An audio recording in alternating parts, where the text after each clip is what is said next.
This is my new Schwinn pull behind trailer, so I can be more aerodynamic, and I've got room for my sleeping system. Here's my beautiful cozy tent and my sleeping bag and my thermarest. All that fits on the non-waterproof cover. I'm going to have to work on that because I'm not going to let the rain limit me and my riding. Look at this now. You put this on here by pulling this nut off, putting this part right here. It separates by this pin, this D-clip. So you pull that out and the trailer goes off, and then you're free to just ride your bike, leaving this little section on. Okay, but this is thick. See? This cart is designed by Schwinn. This bicycle is a Schwinn. And this used to come here and be bolted on right there. Okay? But this bracket is too thick to clear this on this side, which is supposed to be. It's supposed to be just like this. It came that way when I bought the bicycle. So I had to move that and screw this little screw in through the other side. I've tightened it up. I've had to bend that so that the fender is even. But it is, and now it's in good shape, and I'm ready to take it out on the road and do a little shakedown cruise with my new bike trailer. And my new bike. I got the exact same bike. I found it. My other one had just been worn out, because I ride a bike a lot in all kinds of weather. And so the brakes needed repair in the back, and in the front the brake pads had gone. It was rusty and it was not shifting right. There were a lot of things wrong, so rather than pay to have it repaired and still be an old bike, I went and got a new bike, exact same model. And I did that because it's a better decision economically with a low-priced bike like a Schwinn. Why do I ride a low-priced bike if I ride so much? Ann Arbor is known for bike thievery. They'll cut the locks and they'll take a nice bike. And there are bikes in Ann Arbor I see that cost $3,000. I'm sorry. I don't want to worry when I have to go into the store and leave my bike outside. So, my bike is expendable. I learned my lesson with Jenny. Don't get emotionally involved. A bicycle is a tool to get you around. And anyway, I'll post a link to that tribute to Jenny. Oh, now I'm getting choked up. Jenny, I miss you sometimes. I'm on a bike trip in early October. Just past Hamburg. I think I'm getting near Pinckney. Anyway, the road has degenerated into no bike lane, high-speed traffic on curves. And I've got my new rig, which is a typical Schwinn, and with a Schwinn trailer on it. I love it because it's really working well. If you look at my old videos, I had a big rack on the front, which meant I had to be wrestling that with upper body strength and losing momentum. Now the weight is lower and it's behind me, so it's working out well. And look, when I pulled over to rest, because you can't rest on the road, this is a giant puffball. Look at that thing. Look at that thing. It's rooted like a mushroom. You can eat those things. That's big as a softball. Here, let me put my hand in there so you can get a handle on how big that is. I'm going to leave it right there because I think I'm on private property and I don't want to be foraging. I got a lot of room to carry stuff, but I don't want to carry a big old soccer ball. This thing, I'm loving it. I'm loving it. Because it makes my ride so much easier. I love the fall. I love how everything has borne fruit or is about to. I love the weather. And the wild grapes. I'll forage those. But not the puffball. It's too precious. Too huge.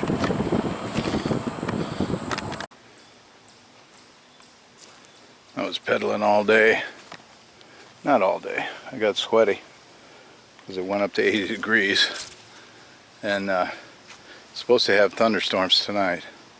So I stopped at a campground. It doesn't have electric. It's rustic. But that's alright. I like it that way. It's the off season. See the pump over there? That's pretty cool. There's an outhouse over there. There's a lake down there. You can't see it, but I'm going to go fishing. Tonight it's supposed to rain. They're calling for thunderstorms. And so it makes a difference where I'm going to put up my tent. So I'm thinking, I don't like it when there's no ground cover. I like this better, but it's not level. I like level, and I've got the choice. This big old rustic campsite. And so what I'm going to do is avoid this tree. This is a locust tree. It's old. They're tough. They make great firewood. But this is the highest point. See, we're on a hill. And so, in a thunderstorm, this could be struck by lightning because it's the biggest tree. Also, it could split. It'll be taken down just by wind alone. You see the trunk is not in good shape. So my plan is not to camp over there because those limbs could come falling down on me. Not to camp here even though it's pretty level, because if those go, those might go, and this is the highest tree. I might have it struck by lightning. I don't want to be anywhere near it. And I'm not making a fire tonight. I hardly ever do. So I'm going to get beneath this red oak. Looks real strong. If that fell, it would go that way. These trees are healthy as compared to this one. So that is what I'm going to avoid tonight, and I'm going to put my tent right over there. It's a good plan, I think. We'll see you in the morning.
you never used an old pump like this, you got to pump it a lot because it's bringing water up out of the ground, sometimes for a long ways. And then it's coming out in big spurts, so I'm going to roll up my sleeve, maybe both, and I don't have anything that can't get wet. In fact, I'm going to try and stand behind it so I don't get my boots wet when the water does come up. Oh, this is going to work real fast. I can feel the weight of the water. There we go. Now the problem is when you're alone, how do you keep it going? You got to get lucky. That's a good flow. It smells like well water. See, if I was standing there, I'd have got my boots wet. It tastes like well water. But that's not bad in the middle of the night when your mouth is dry.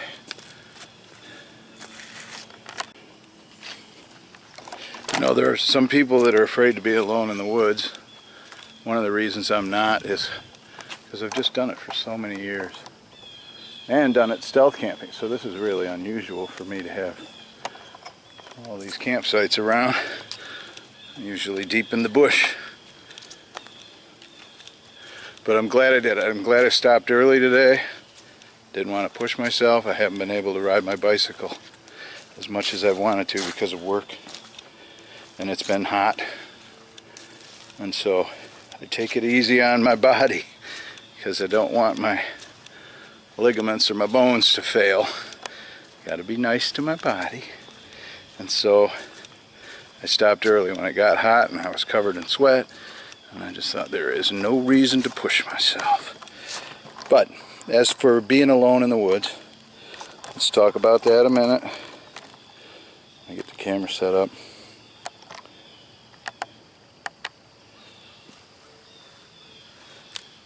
Being alone in the woods is not a big deal because criminals usually hang out near cities.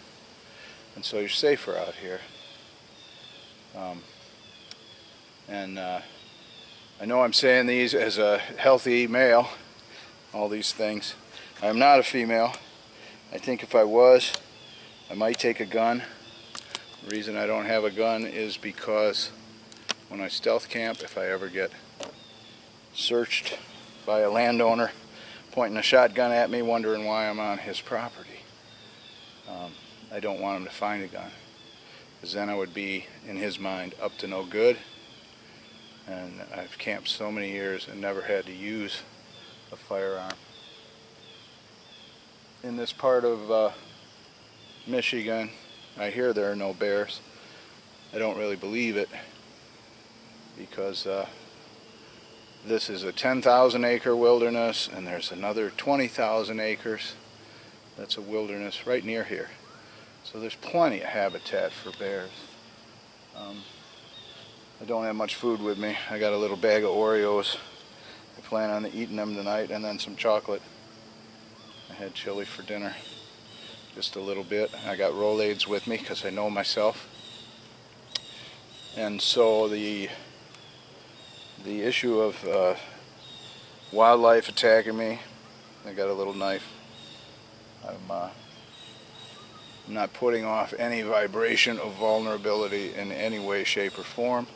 In fact, I was laying over there all afternoon with headphones on, and I didn't even think that something or someone could be walking up to me. I see a lot of videos where people are looking off in the woods between the trees in a nervous way.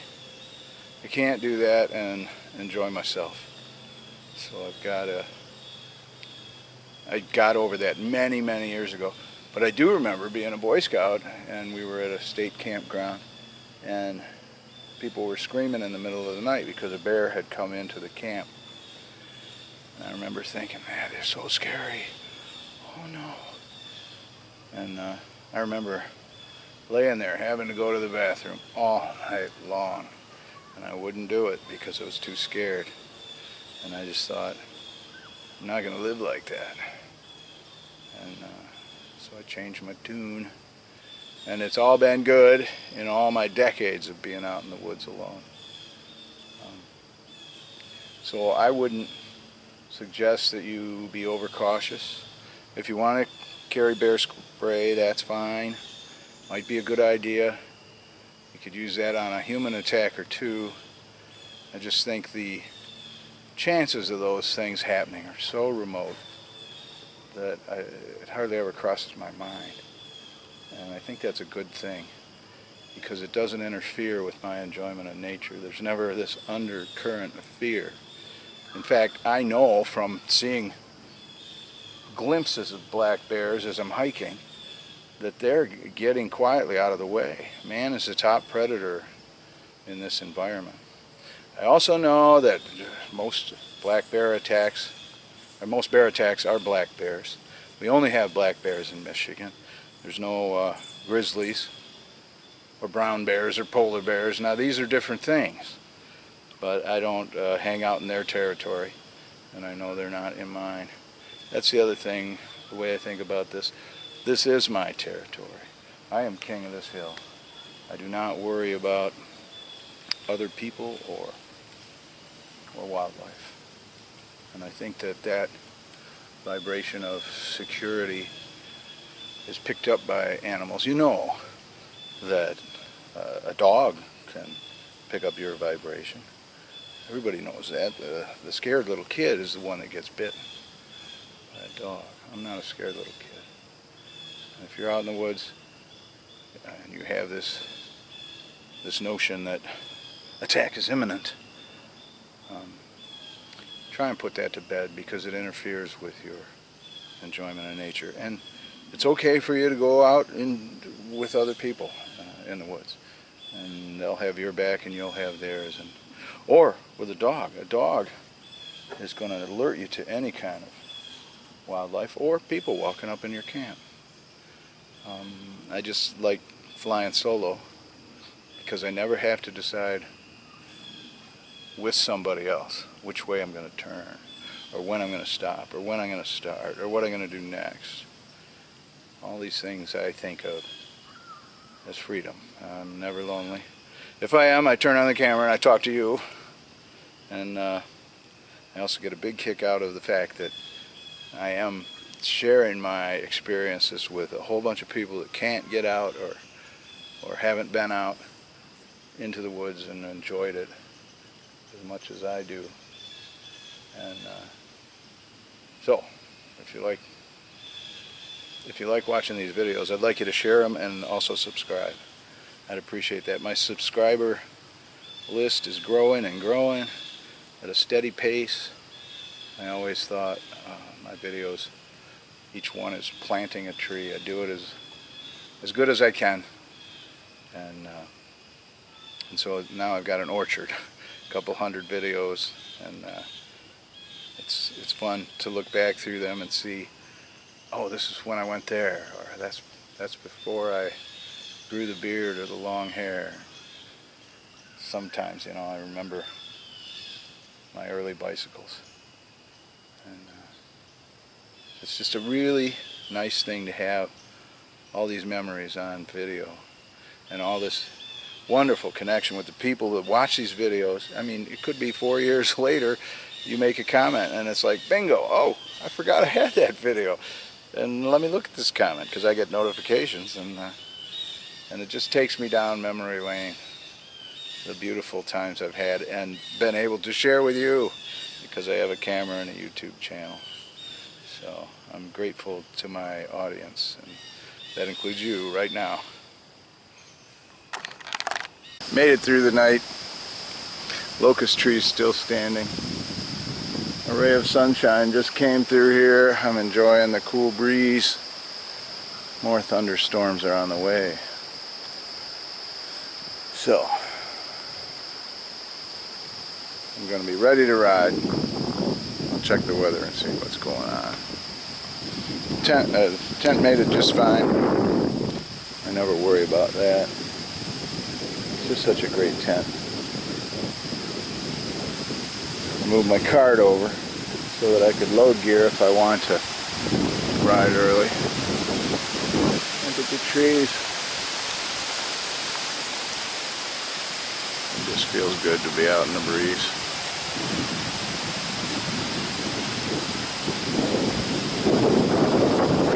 Gets real good.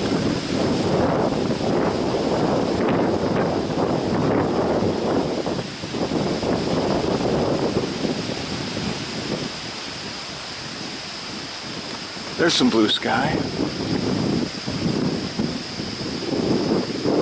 if it rains, that's alright. I can stay another night. I can just enjoy life.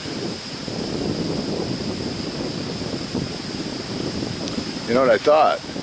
I thought this tree was going to come down in the storm. I should have moved my bike and my stuff so that it didn't get crushed. Well, next time I'll be aware of that. It's October 4th. Now the leaves are starting to fall. Some of the leaves are starting to change. I had hoped on this trip to get a lot of footage of, so you can see a little bit of orange on the maples. Way out there. Hope to get some fall colors, but I'll do that next week. We're going to go out again. This is kind of like a shakedown cruise for my new equipment, which is beautiful. The only problem with the with hauling the bike trailer is the bumps on the side of the road. There's a lot of wilderness with few roads, and the few roads are kind of paved, but they break off at the shoulders. So you got to take up part of the lane when there's no bike lane because of pulling the trailer. With my bike, without a trailer on it, even if it's heavy loaded, I've only got 2 little strips of tire. But with this, I got the bike's tires plus the trailer's tires. And they stick out more into traffic. I can't drag that trailer over giant potholes. So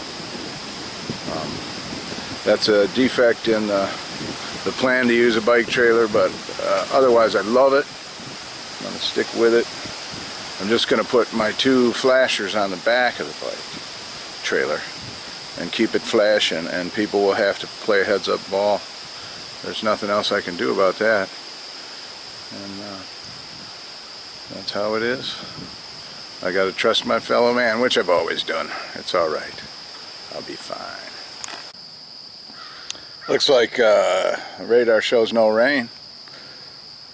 Just a lot of wind. Maybe it's in my direction most of the time. So I'm going to pack up and break camp and head out.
fancy tripod. Just wanted to tell you how difficult it is to camp in sand. It's even worse in wet sand. It just gets all over everything. When I get that tent home, I'm going to have to pop it up out in the backyard to let it dry out. But that's okay. It only takes a minute. As you saw, I love that tent. And it is so much better than the one I had for years where you got to thread the poles through. And, so, life is good. And camp is almost broken. And the wind is beautiful. Feels so cool this morning. Looks like the radar says no rain. So I'm going to do some pedaling.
During the Stone Age, there must have been people here. If that's the case, every place there's erosion, there could be arrowheads. Especially after a thunderstorm last night, they'd be exposed. My friend Jake was really good at finding arrowheads.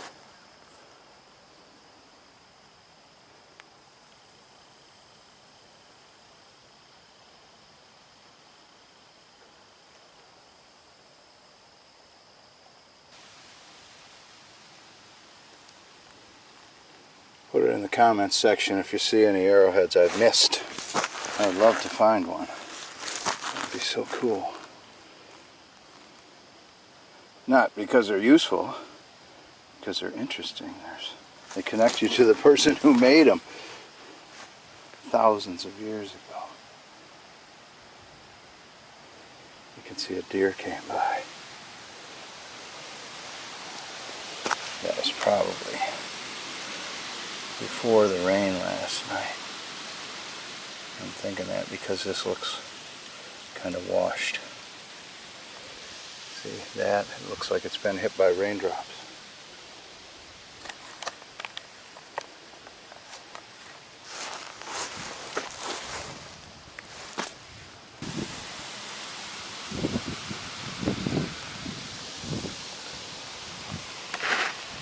You might be thinking, how does an arrowhead falls on the ground and then all of a sudden it's under all this dirt? Well, I got a video where I used a metal detector and I found a little Girl Scout pocket knife right underneath a tree in an abandoned Girl Scout camp where they had carved their initials. And one of the Girl Scouts dropped the little pocket knife. And in about 30 years, it was about 8 inches deep in the ground. So the vegetation grows and it dies. And there's a little bit more dirt when that rots. So it's always composting year after year after year. And it's surprising in some areas how quickly that dirt can build up and cover things up. Now we get the reward of looking around and seeing my bike and the beautiful lake and the beautiful walnut tree.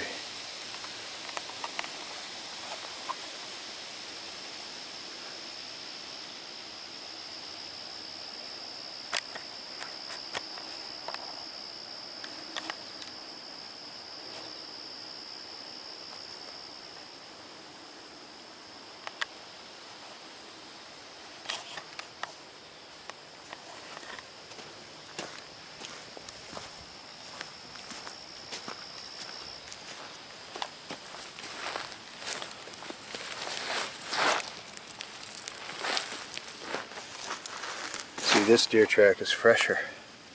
It doesn't have the raindrop splash marks on it. Look at this. The rain has splashed down and eroded in the shape of this rock. Isn't that cool?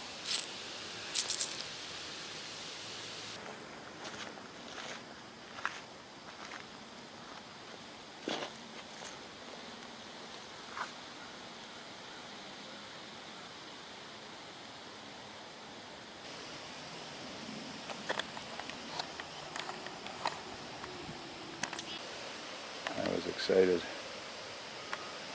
right before I turned on the camera. I saw, I don't think it was a loon. It didn't have a white head. It was a cormorant, alone. And it just stopped there to float around a moment. And I was gonna zoom in on it and get a nice picture, and then a car came down here and it flew away. That's the other beautiful thing about traveling on a bicycle is you're quiet. You see a lot more wildlife. I mean, with a car you cover a lot more distance. Sure, it's like 70 miles an hour. Oh, there's a deer! But when your approach is basically silent on a bike, you see a lot more.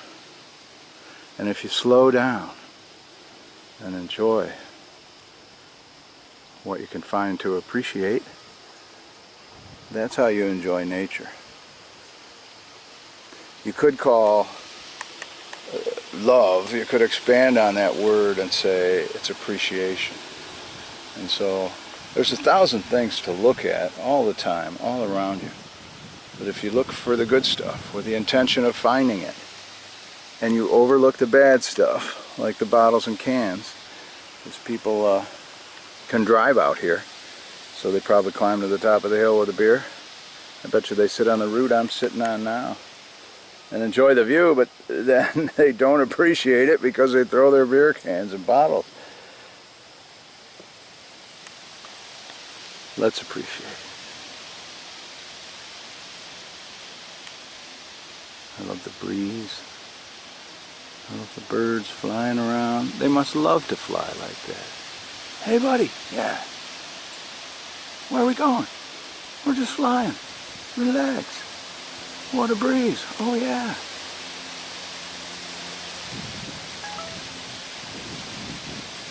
It's beautiful.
Check this out. I think this is why you see a lot of reforested land. It looks almost like corn has been planted. Because that thing cuts into the turf or the forest, or it's been deforested, and it plants the little saplings or the trees. Seed planter? Oh look, somebody rides in the back. Yeah, that's right. Somebody put a beer can in there. Well, I hope it was that guy had some beer while he was doing the planting. It's a long day out in the forest. We're revitalizing the forest. This is not typical of the forest. See these hulls? These are chestnuts. They used to grow all over the place, but now they don't, and they don't because the chestnut blight got them. I bet you somebody comes out here from the offices over there,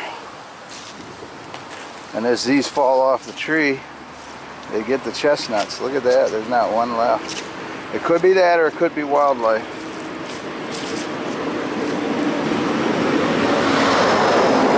And these things are really prickly. Ouch, they're like a cactus. Look, there's one stuck up there.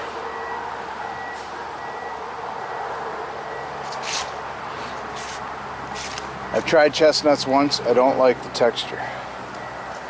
That's alright. If I was raised with them, I'd love them. That's how it is with humans and food.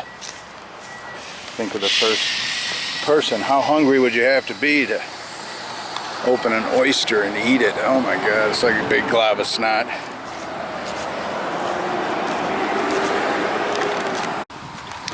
Stop to take a break along this busy road. See, there's no shoulder. Or it's potholes and gravel. It's tough, but I got a bunch of flashing lights, and I'm asserting myself. See the potholes down there right by the 45-mile-an-hour sign?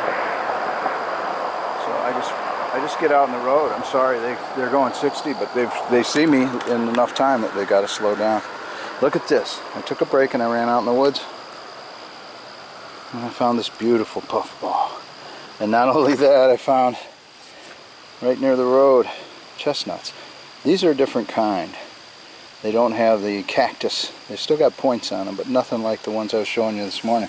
And inside is this beautiful chestnut. I got a bunch of those. I'm going to try them. Maybe I didn't process them right when I had them when I was much younger and I didn't like them. We'll see.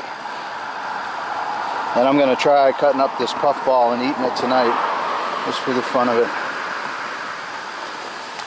Have you noticed I do everything for the fun of it?